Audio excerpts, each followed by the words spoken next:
그렇죠?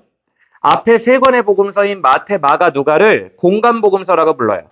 왜 공관이라고 하냐면 공, 같은, 관점으로 써졌다. 그래서 공관복음서라고 합니다.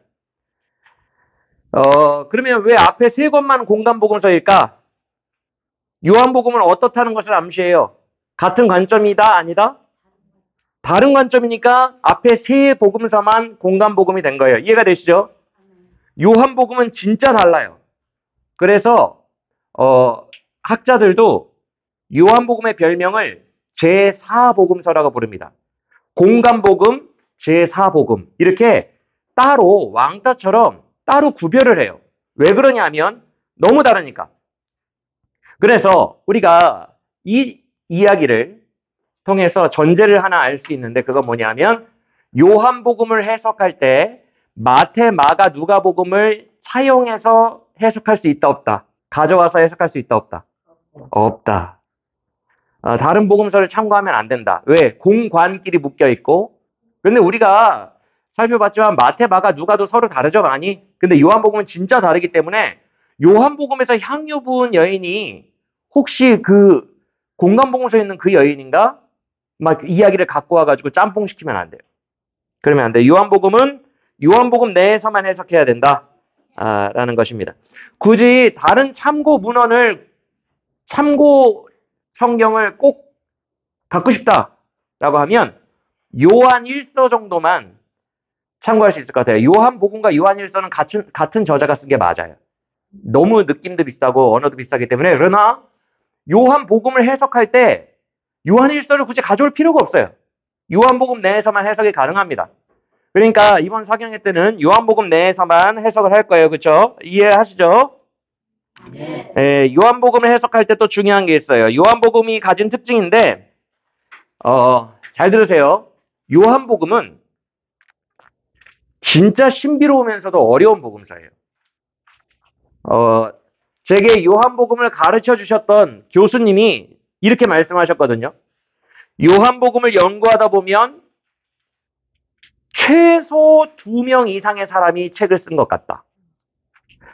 최소 2명, 3명 정도의 사람이 책을 썼거나 아니면 정신이 이상한 사람이 쓴 거다. 그렇게 교수님이 얘기하셨어요. 좀 파격적으로 얘기하셨죠? 감히 그 성경이잖아요. 신성 모독과 같은 얘기인데 이제 요한복음이 얼마나 어려운 책인지를 이야기하기 위해서 우리들에게 그렇게 설명을 해주셨어요.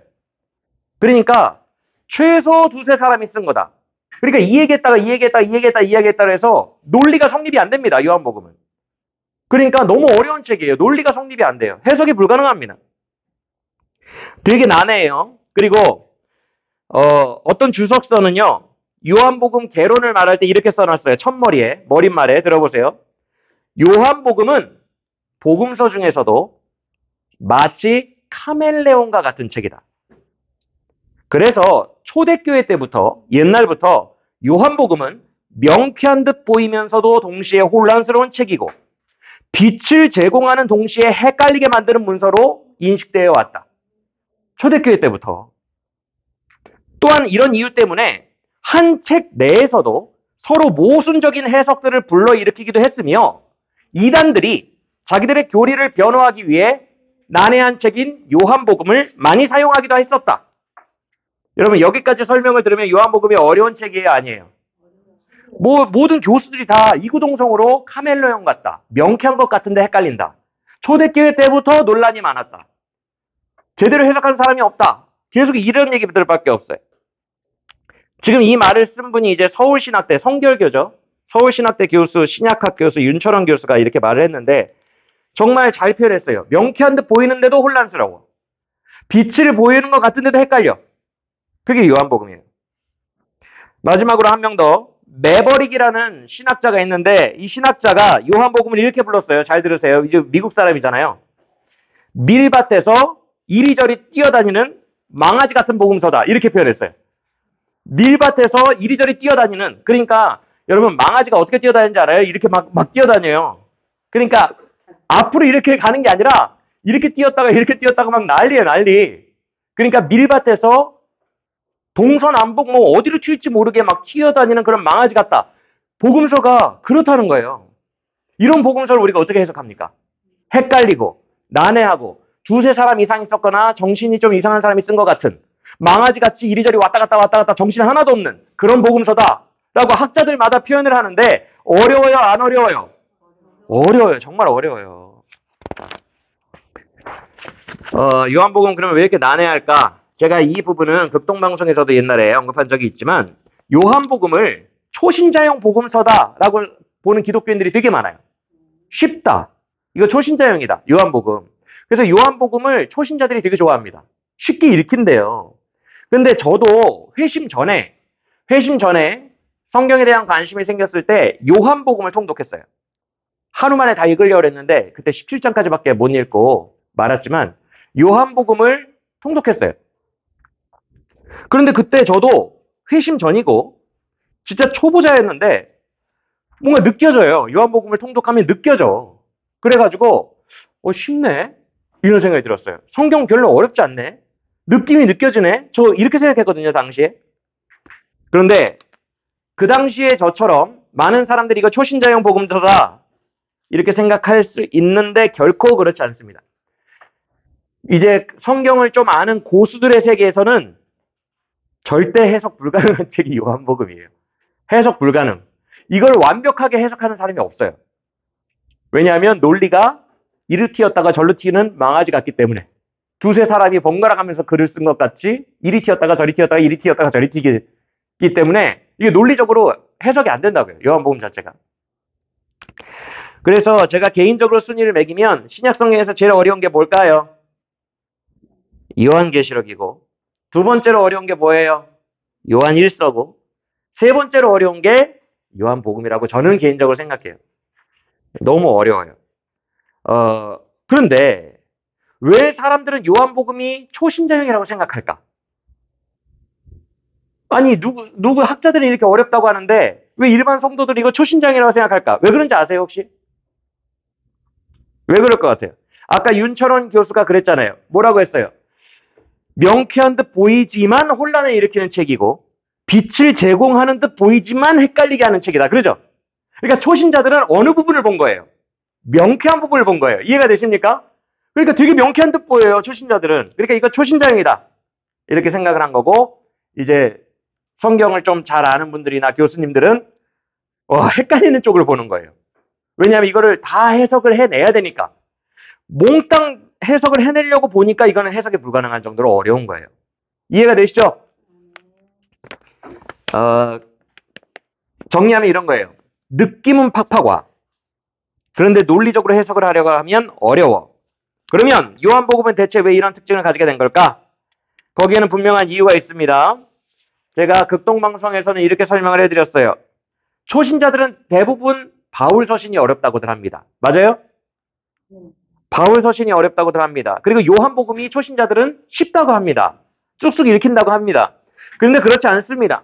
바울 서신이 요한복음보다 훨씬 쉽습니다. 왜 그러냐면 수학과 국어의 차이와 같습니다. 수학을 아예 모르는 사람들이 수학책을 보면 어렵듯이 바울 서신은 굉장히 논리적인 사람이기 때문에 수학책과 같습니다. 그래서 바울 서신은 수학 공식 하나만 딱 알고 있으면 그거 대입하면 다 풀립니다. 수학책과 같아요. 그런데 요한복음은 국어책이에요. 국어책 중에서도 시, 산문 이런 느낌입니다. 그래서 시를 읽으면 막 눈물 나고 느낌이 팍팍 오잖아요. 그렇죠? 네, 해석해 보세요. 그러면 누가 해석할 수 있어? 이해가 되십니까? 시가 눈물이 막 나고 느낌이 와. 근데 이것을 이제 학문적으로 해석해 보세요. 그러면 그걸 어떻게 해석해? 시인만 알지. 맞아요? 시인만 알아요. 그래서 옛날에 국어 무슨 학자가 그랬잖아요. 그 김소월의 시, 뭐 누구의 시, 다 자기들의 썰픈 거라고.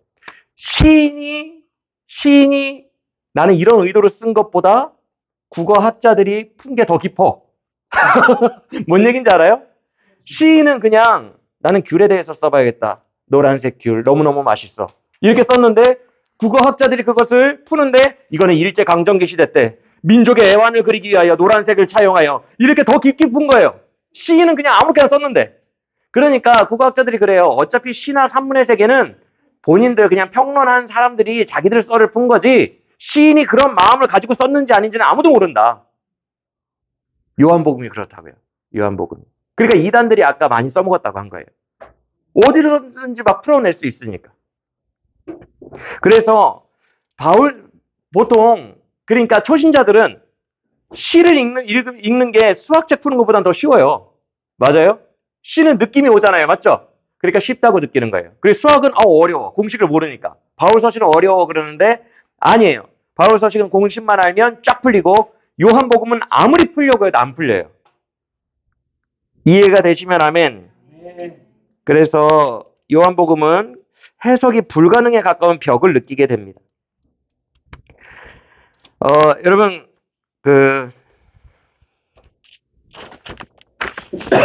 산문이 시가 원래 논리적으로 밝히기가 어려워요. 그래서 이제 저는 귀납적 방식으로 많이 성경을 해석을 해요. 귀납적 방식으로. 이게 제가 성경 해석하는 방식이에요. 귀납적 방식이 뭐냐면 문맥을 이렇게 분석을 해요. 그래서 논리적으로 문맥을 쫙 꿰. 그래서 여기에서 귤이라는 주제를 도출해내요. 그래서 설계해요. 이게 귀납적 방식이에요. 이 본문들 속에서 주제를 뽑아내는 거예요. 그런데 귀납적 방식으로 문맥을 보려고 하니까 그 교수님이 말한 것처럼 이거는 A가 쓰고 두세 사람이 쓴 것 같은 거야. 이거는 B가 쓰고 이건 C가 쓰고 뭔 소린지를 모르겠어. 논리적으로 안 풀린다는 거예요. 요한복음이. 여러 사람이 쓴 것 같은 느낌이 들어서 망아지 같은 느낌이 들어서. 그래서 제가 요한복음을 전도사 때 한번 강해를 해보려고 시도하다가 가나의 혼인잔치 2장부터 하나도 못 풀겠어서 포기했어요. 불가능합니다. 귀납적으로 못 풀어요. 이건 수학이 아니기 때문에. 산문이고 시기 때문에. 자, 요한복음은 그러면 왜 이렇게 어렵게 기록된 걸까? 귀납적 방법이 뭐예요? 자료를 분석해서 자료 내에서 주제를 뽑아내는 게 귀납적이죠. 근데 요한복음은 귀납적으로 애초에 기록된 게 아니다. 애초에 귀납적 방법론으로 기록된 게 아니라 어떤 방법으로 기록됐어요? 연역적 방법으로 기록이 됐어요. 연역적 방법이 뭐냐 하면 시인이 일제강점기 때 우리 민족의 애환을 시로 표현해야겠다. 뭐가 좋을까? 그래, 아궁이, 밥 짓는 할머니 이런 것들을 사용해보자. 그래서 본인만 알고 있는 속에 꿍꿍이가 있어요. 주제가. 이것을 표현하기 위해 여러 재료들을 갖고 와서 막 넣어. 막 지라로에 제가 식어지면 빈밭에 밤바람 소리 말을 달리고 향수죠, 향수. 그냥 막 넣어. 지라로에 제가 빈밭에 밤바람 소리 화살을 쐈는데 화살을 못 찾겠어. 그 초롱불 들고 화살 찾으러 가. 이게 뭔 뜻이에요, 이게? 향수 가사. 속에 꿍꿍이가 있어요. 주제가 있어. 그 주제를 표현하기 위해서 여러 재료들을 가지고 와서 막 넣어요. 그걸 연역적 방법이라고 해요. 그래서 막 넣기 때문에 시와 같은 느낌이 있기 때문에 이거를 귀납적으로 풀면 풀어져요, 안 풀어져요? 안 풀어진다는 거예요. 이해가 되시죠? 그래서 요한복음은 사도 요한이 연역적 방법으로 쓴 거예요. 연역적 방법으로. 그래서 이건 연역적으로 풀어야 돼요. 사도 요한의 머릿속에는 이미 주제가 있어요. 본인이 규정하고 생각하는 주제가 있어요. 그래서 배치한 거예요, 자료를. 예를 들어 볼게요. 김소월의 시, 진달래꽃 아시죠?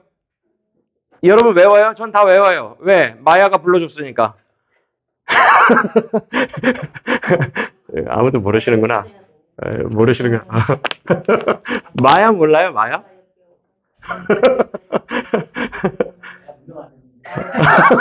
문명은 알겠는데. 애창곡이래잖아요. 우리 서골사님도 아시는데. 마야가 좋은 일을 했어요. 우리나라 사람들에게 진달래꽃을 가사를 다 알려줬어요.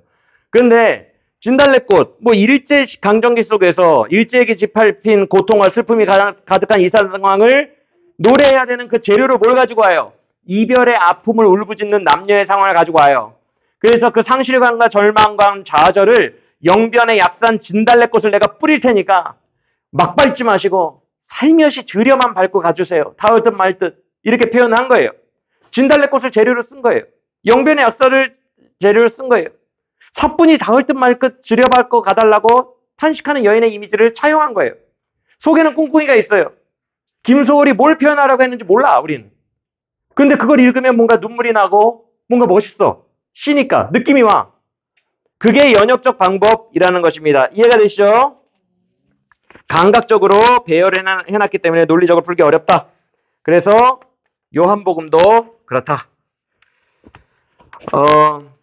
그 증거가 연역적으로 썼다는 증거가 요한복음 안에 있는데 다른 공간복음서에는 없는 말이 있어요. 요한복음에. 뭐냐면 다른 공간복음서는 기록 의도가 없어요. 의도가. 마태복음은 족보부터 시작하고 마가복음은 그냥 그 예수님의 공세계가 그냥 바로 시작됩니다.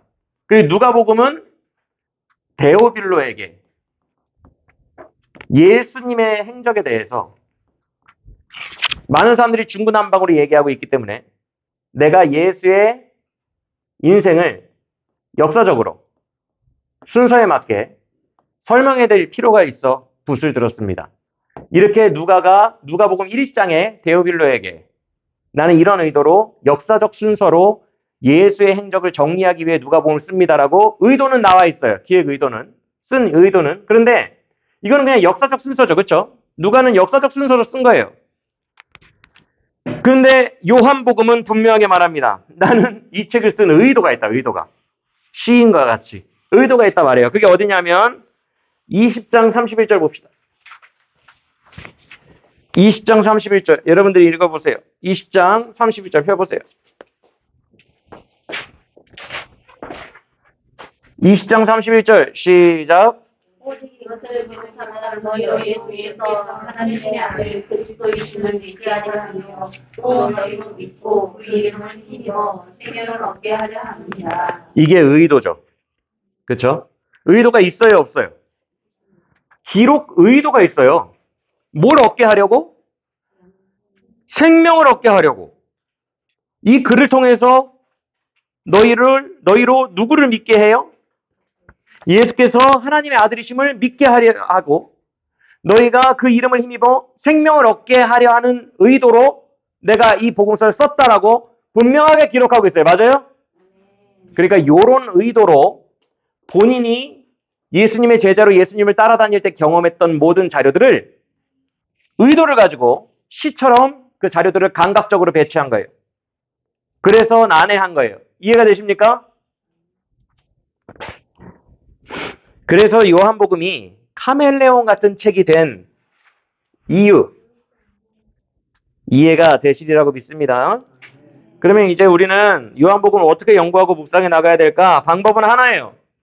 요한이 처음에 가지고 있었던 그 심중에 있었던 의도, 그의 심중에 있었던 이 마음, 주제, 핵심 주제들, 이게 뭔지를 간파해서 이 사람의 심리를 간파해서 이 주제로 이 요한이 연역적으로 썼으니까 우리도 주제를 간파한 후에 연역적으로 해석을 해야 된다는 거예요. 이해가 되십니까?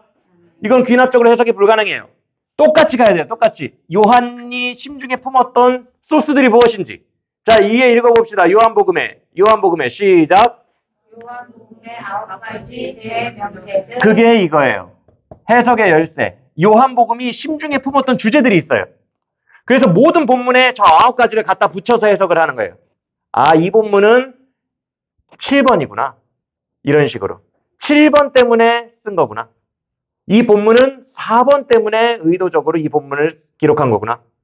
4번의 명제를 우리에게 믿게 하려고 한 거구나. 예를 들어서 예수는 하나님이시다.